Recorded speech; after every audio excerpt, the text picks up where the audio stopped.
Alright, so we're learning how to book freight with Coyote Logistics using the CoyoteGO app. When you open the app, you're under the Find Loads tab at the bottom left, and you're looking at the map view of all the freight that's available today in your home city.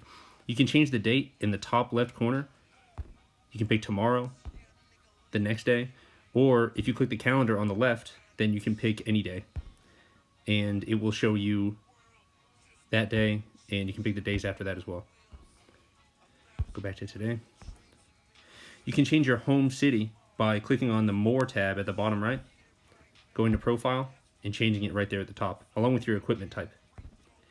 Back under the Find Loads tab, this is the map view, which I prefer, but you can look at these same loads as a list. At the bottom left, you click that List tab, and the list is good because you can hit the Sort button at the bottom right and sort them by deadhead distance, which is convenient.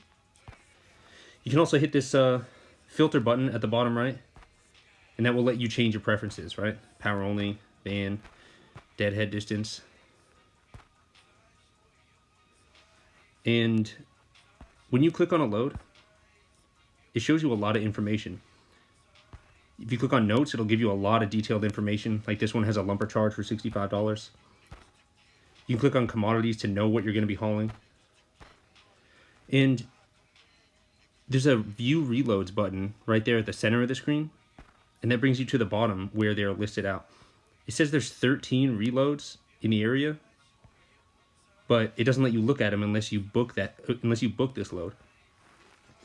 You can book this load at the bottom right just by clicking the Book It button, obviously, or you can just submit a bid by clicking the Make an Offer on the left. If you do make an offer, it'll show up right here under the My Offers tab at the bottom, and if it gets accepted, it'll show up under the My Loads tab at the bottom as well. That's pretty much it.